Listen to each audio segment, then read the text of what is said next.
Ci siamo 5-6 slide nelle quali vi preparo a capire che cosa andremo a vedere poi nel dettaglio all'interno del portale di Arsenal. Quando entreremo nel dettaglio del portale guarderemo velocemente le domande che vi sono già state mandate in allegato alla posta, che sono state ad oggi però leggermente modificate, e Carlo vi spiegherà man mano come lui ha compilato, come Usnovi ha compilato le domande, in modo da avere, diciamo, un training veloce di come è possibile ricavare quei dati. Velocemente, ci troveremo davanti a due cruscotti, un cruscotto aziendale e un cruscotto regionale. Cosa significa il cruscotto aziendale? Allora, gli unici dati da compilare sono proprio quelli dell'aziendale, cioè i due questionari che vi sono stati inviati, questionario di avvio e questionario periodico. Le risposte a questi questionari andranno a alimentare il cruscotto aziendale, ovviamente, che ogni azienda vedrà il suo, e un cruscotto regionale dove invece ci sono i dati aggregati, quindi la media regionale dello stato del servizio, di avanzamento dei servizi. Quindi le domande sono appunto cosa, chi, come, perché. Cosa? Allora, il questionario di avvio vi presenterà, andremo ad indagare i 3 servizi: la firma, l'estrazione interna, l'estrazione esterna. Perché solo questi 3? Perché sono quelli che hanno più evidenza dal punto di vista appunto generale, da evidenziare, che ci servono come denominatori per andare a calcolare gli indicatori che Andrea vi ha spiegato prima. Nel questionario periodico invece andremo ad indagare i servizi del ciclo Escape nel dettaglio. Occhio che diamo per stesso numero, quindi identici, il servizio di firma digitale, archiviazione e indicizzazione, cioè presupponiamo che tutti i referti digitali che creiate le mettiate in archiviazione, per quello che vuol dire archiviazione, non sto parlando di repository ma di sistema di archiviazione, e li indicizzate nel registry. E poi andiamo ad indagare quindi l'estrazione interna, esterna e conservazione. Perché presupponiamo che i referti digitali abbiano quel flusso? Perché è il flusso di Escape, è il flusso di Doge, e perché riteniamo di farvi perdere tempo a fare query o a cercare dati di archivio piuttosto che indicizzazione. Quindi vi chiediamo i referti firmati e poi vedrete lo stesso numero nei grafici risultanti per l'archivio e per l'indice. Cosa andiamo a chiedere? Il numero di operatori, il numero di documenti firmati ed alcune specialità indagate. Occhio che oggi l'incontro è: se c'è qualcosa che non è chiaro, sul quale non concordate o avete dei suggerimenti da darci, adesso è il momento per farlo, perché poi io e Andrea lavoreremo per risistemare la piattaforma e quello che vedrete quando dovrete compilare sarà quello che abbiamo deciso e concordato oggi. Come si fa? Allora, il questionario d'avvio dovrà essere compilato una sola volta con l'inizio della rivelazione dei dati. Lo vedrete, sono 2 paginette di questionario. Avrà lo scopo di raccogliere i dati di previsione, cioè vi chiederemo quale è il volume annuo di produzione su alcuni servizi, perché ci serve per fare, diciamo, il mattone, cioè quello che è il denominatore dei servizi. Il periodico invece dovrà essere compilato con scadenza bimestrale, quindi ne avremo in totale 6 per quest'anno da compilare, che ha lo scopo di dare evidenza sull'andamento di vari servizi, cioè chi non ha ancora attivato alcuni servizi come la conservazione dovrà mettere 0, poi vedremo questo che cosa implicherà. Man mano che ha attivato e che comincia a mettere in conservazione caricherà il dato. Occhio che quello che dovremo mostrare a fine dell'anno ai cofinanziatori del progetto, quindi a Regione e a DigitPA, è quello che succederà a dicembre, alla fine dell'anno, quindi gli faremo vedere l'andamento. Ovvio che chi non ha ancora cominciato ad attivare alcuni servizi deve cominciare a farlo, perché altrimenti rischiamo di avere 0, nullo su alcuni di questi servizi monitorati. Entrambi i questionari possono essere compilati da 1 o più persone. Dopo vi farò vedere chi io avrei individuato essere i compilatori per le aziende sanitarie. Perché dico 1 o più persone? Perché è abbastanza pesante, tra virgolette, compilare questi questionari, e questo non può essere in carico a una sola persona. Gli sarà la possibilità di mettere in stand-by, di compilare un secondo giorno, vedrete, è molto flessibile lo strumento, quindi non ci sono preoccupazioni nella cosa. Però è ovvio che più persone hanno il compito di essere i cosiddetti compilatori, più è facile per voi riuscire a fare l'operazione. L'inserimento ovviamente dei dati è obbligatorio nel senso che se non lo facciamo non riusciamo a rispettare quello che vi ho detto all'inizio, alla milestone, quindi alla fine del progetto, l'obiettivo.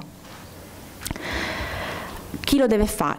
Allora, chi sono le persone coinvolte? Vi ha detto prima Claudio che abbiamo due macro distinzioni che poi vedrete nello schema che vi ho preparato. Gli operatori, che sono coloro che sono operatori nelle aziende sanitarie, quindi i nostri consorziati, e il cosiddetto ruolo fornitore, cioè tutti coloro che hanno interesse ad entrare nell'area riservata di Veneto Escape, ma non sono degli operatori sanitari, quindi non sono dei nostri consorziati, ma devono avere la documentazione tecnica perché devono sviluppare le soluzioni, ma non hanno per esempio interesse a vedere gli incontri di formazione piuttosto che cose che sono di vostra, diciamo, interesse, non loro. All'interno degli operatori abbiamo due macro categorie. Ci sono i compilatori, che sono le persone che per Veneto Escape hanno il massimo della visibilità al sistema, e i visualizzatori. Cosa fanno i compilatori? I compilatori compilano i questionari, modificano le bozze inserite, quindi hanno la flessibilità di utilizzo dello strumento, visualizzano tutto lo storico di tutti i questionari, quindi se non vi ricordate più cosa avete inserito 2 mesi prima, potete guardare, copiare i dati e sapere che avete un gap di aggiunta oppure di stabile. Non mi mettete in meno perché vuol dire che c'era qualche dato sbagliato in quello prima. Avete accesso quindi ai risultati relativi della propria azienda, quindi vedrete tutto quello che avete compilato e vedrete anche tutti i dati aggregati delle altre aziende. Non vedrete il dettaglio di altre aziende se non della vostra, ma vedrete il dato medio fidandovi dei conti, degli indicatori che ci sono stati suggeriti dal DigitPA. Il visualizzatore fa tutto quello che fa il compilatore, ma non agisce sul questionario, quindi vede cosa i suoi colleghi della sua azienda hanno compilato. Per esempio, se un direttore sanitario non è compilatore ma è visualizzatore, vede cosa il compilatore della sua azienda ha compilato, ma non può agire sui questionari, quindi non ha potere di cambiare le cifre. In più ovviamente vede i risultati dell'aziendale e vede i risultati aggregati. Il fornitore invece non vede niente dell'azienda sanitaria, vede solo il risultato regionale, quindi vede com'è l'andamento del progetto. Perché è stata fatta questa scelta? Perché Veneto Escape si presta a essere un osservatorio permanente su alcuni aspetti, come lo è appunto il ciclo digitale, quindi volevamo dare evidenza del progetto 360 anche su come è lo stato della Regione Veneto sui servizi. Ripeto, quindi abbiamo una serie di membri della comunità di Veneto Escape. Come diceva Claudio, non avete più la vostra utenza sul vecchio portale, quindi creiamo i nuovi utenti da oggi. La comunità Veneto Escape quindi nasce oggi. Questa comunità è divisa in, ripeto, fornitori, operatori con l'insiemistica che avete visto, visualizzatori e compilatori. Il cruscotto regionale lo vedono tutti i membri della comunità, il cruscotto aziendale, poi lo vedrete nei fatti, lo vedranno solo visualizzatori e compilatori che ne sono un sottoinsieme. Ora, vedete nomi e cognomi di alcune persone che sono referenti di progetto Veneto Escape o stretti collaboratori, cioè persone che hanno con me lavorato sulla cosa. Non sono tutti quelli che devono esserci, sono le persone che io ho individuato, che ho nella mailing list con le quali mi interfaccio nel progetto. Sono stati individuati come auspicabili compilatori. Questo significa che se per esempio l'ingegnere Denardi, Alessandra, si iscrive al portale, io la metterò come compilatore. Può essere che l'ingegnere Denardi non compili mai il questionario, mi indicherà un'altra persona che lo farà al posto suo. Lei però, essendo mia referente, sarà un compilatore, cioè potrà entrare a visualizzare, a cambiare i questionari, perché lo è per default referente di Veneto Escape. Vi chiederò, ve lo dico dopo, questi sono quelli che io individuerò. Significa che siccome passano tutti su di me, le persone che si iscrivono a Veneto Escape, sarò io che deciderò se metterli visualizzatori o compilatori. Queste persone li metterò compilatori. Vi chiederò di mandarmi una mail per dirmi indica quest'altra persona come compilatore, in modo che io so a chi devo fare il reminder o ricordare la compilazione dei questionari. Perché bisogna farlo? È uno strumento sovraziendale, vi misura il livello raggiunto, segue alcuni andamenti dei servizi e lo dobbiamo fare per il progetto. I dati di scala regionale sono ovviamente anonimizzati, quindi non ci sarà mai evidenza di qual è l'azienda che tira giù la media o tira su la media in alcuni servizi, e renderà possibile i cosiddetti report statistici, cioè tutti i libretti o i report o quello che Arsenal produce per le aziende poi saranno dati che non ci siamo inventati o che abbiamo guardato e chiesto a voi al telefono, ma sono dati che voi avete inserito e certificato con la compilazione.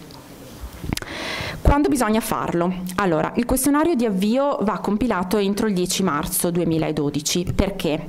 Perché coincide con la compilazione del primo periodico. Il primo periodico, il bimestre gennaio-febbraio 2012, va compilato entro il 10 marzo. Ora, cosa significa va compilato? Che noi non chiudiamo la possibilità di compilarlo, però è ovvio che se dopo 2 mesi scatta l'altro bimestre, ecco, abbiate un attimo di rigore nella compilazione. Se ci sono difficoltà, noi, io e Andrea, veniamo, vi aiutiamo a farlo le prime volte e tutte le altre volte, quindi massima disponibilità da parte nostra nel venire ed capire come fare. Le altre date di compilazione sono quelle sotto, sono abbastanza flessibili. Noi ci segniamo una data e un clock del dirvi ricordare di mandare la mail alla mailing list di compilatori perché compilino il questionario. Se avete problemi di ritardo e quant'altro ci avvisiate e noi sappiamo che non ci dobbiamo aspettare il vostro data enter in quel mese, sappiate che poi risulta 0, quindi poi una volta che è scaduto il tempo questo risulta che l'azienda non ha compilato il questionario. Quindi attenzione, i questionari compilati si possono salvare in bozza in modo da completarli, cambiarli nel corso del periodo della compilazione. Una volta che cliccate invia, viene inviato il dato, quindi noi procediamo, o meglio, le formule che stanno sotto procedono col calcolo, quindi vedrete gli indicatori. Fino al momento in cui non sarà inviato il questionario d'avvio, 1, quindi, e almeno 1 del periodico, cioè il primo, voi non vedrete i grafici. Quindi quello che vedrete oggi è perché ULS 9 ha precaricato i dati dall'antecedente, quindi i grafici che vedete è perché ci sono i dati inseriti del primo avvio e del primo periodico. Solo i compilatori potranno agire sui questionari, compilarli, modificarli e inviare le risposte. Perché? Perché loro hanno una profilatura per la quale vedono le pagine.